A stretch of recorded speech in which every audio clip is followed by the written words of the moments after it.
Stock market में हमें सबसे बड़ा लॉस तब होता है जब हम वीक बैलेंस शीट वाली कंपनीज में इन्वेस्ट करते हैं। इसलिए ये बहुत ज़रूरी है कि हमें फाइनेंशियली स्ट्रॉन्ग कंपनीज में ही इन्वेस्ट करना चाहिए। आज के इस वीडियो में हम बात करेंगे करंट रेशो क्या होता है, इसे कैसे कैलकुलेट किया जाता है और हमें इसे कैसे यूज़ करना चाहिए। What is current ratio? Current ratio जिसे वर्किंग कैपिटल रेशो भी कहा जाता है, ये एक लिक्विडिटी रेशो है जो हमें बताता है कि एक कंपनी अगले एक साल में अपने आने वाली लायबिलिटीज को पे करने में कितनी कैपेबल है। इसे कैलकुलेट करने का फॉर्मूला होता है current ratio is equal to current assets divided by current liabilities. हमें करंट एसेट्स और करंट लायबिलिटीज दोनों कंपनीज की बैलेंस शीट से मिल जाती हैं। फॉर एग्जांपल, एक कंपनी XYZ लिमिटेड जिसकी करंट एसेट्स हैं 30,560 करोड़ और करंट लायबिलिटीज हैं 30,550 करोड़ रुपीज। तो XYZ कंपनी का current ratio is equal to current assets 3,560 crore rupees minus current liabilities 30,550 crore is equal to 1 rupees. किसी कंपनी का करंट रेशो 1 होना काफी रिस्की माना जाता है, क्योंकि करंट रेशो 1 का मतलब होता है कि कंपनी के करंट एसेट्स कंपनीज की लायबिलिटीज के जस्ट इक्वल है।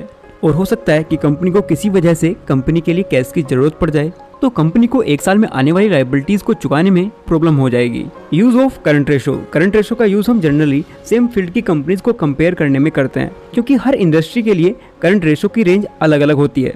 किसी कंपनी में कंपैरिजन के लिए हम एक कंपनी के करंट रेशो को उसी इंडस्ट्री की कंपनी के करंट रेशो और या उस जैसी किसी दूसरी कंपनी के करंट रेशो से कंपेयर करते हैं। फॉर एग्जांपल, सेम इंडस्ट्री की दो कंपनीज एक्स लिमिटेड और वाई लिमिटेड है। एक्स लिमिटेड का करंट रेशो 2.5 है और वाई लिमिटेड कंपनी का करंट रेशो 1.1 है और उस फील्ड की कंपनीज का एवरेज करंट रेशो 1.8 है। यहाँ पर एक्स लिमिटेड कंपनी का करंट रेशो 2.5 है, जो कि वाई लिमिटेड कंपनी के करंट रेशो से काफी ज्यादा है। जिसका मतलब है एक्स लिमिटेड कंपनी अगले एक साल में आने वाली लायबिलिटीज को वाई लिमिटेड कंपनीज के कंपैरिजन में ज्यादा आसानी से पे कर सकती है।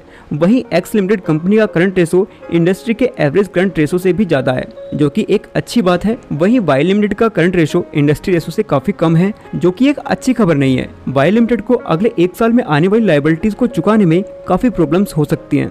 करंट रेशो का 1 से कम होना या 1 के आसपास होना काफी रिस्की माना जाता है, लेकिन इसका मतलब ये नहीं है कि कंपनी को अपना करंट रेशो बहुत ज़्यादा बढ़ाना चाहिए, क्योंकि अगर एक कंपनी का करंट रेशो उसकी इंडस्ट्री के करंट रेशो से बहुत ज़्यादा है तो इसका मतलब है कि कंपनी अपने करंट एसेट्स को सही से यूज़ नहीं कर पा रही है और ऐसा करके कंपनी अपना नुकसान कर रही है। हमें किसी कंपनी के करंट रेशो को इस तरह कैलकुलेट करने की ज़रूरत नहीं है।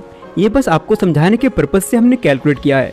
हम किसी भी कंपनी के करंट रेशो को स्क्रीनर.इन या मनी कंट्रोलर वेबसाइट पर आसानी से देख सकते हैं। जनरली इन्वेस्टर्स करंट रेशो को 1.5 से 3 तक देखना चाहते हैं। इन्वेस्टर्स चाहते हैं कंपनी का करंट रेशो इंडस्ट्री के एवरेज करंट रेशो के बराबर या उससे थोड़ा बहुत ज़्यादा हो। हम आपसे बार बार बोलते आए हैं, हमें किसी भी कंपनी में सिर्फ एक चीज़ देखकर इन्वेस्ट नहीं करना चाहिए। हमें कंपनीज के ज़्यादा से ज़्यादा रेशोज और नंबर्स को चेक करना चाहिए, और जब कंपनी हर रेशो और हर पैरामीटर पर सही लगे तभी उसमें इन्वेस्ट करें। आई होप आपको ये इन्फॉर्मेशन और वीडियो अच्छी लगी हो। अगर आपको ये इन्फॉर्मेशन और वीडियो अच्छी लगी है तो आप इस वीडियो को लाइक करें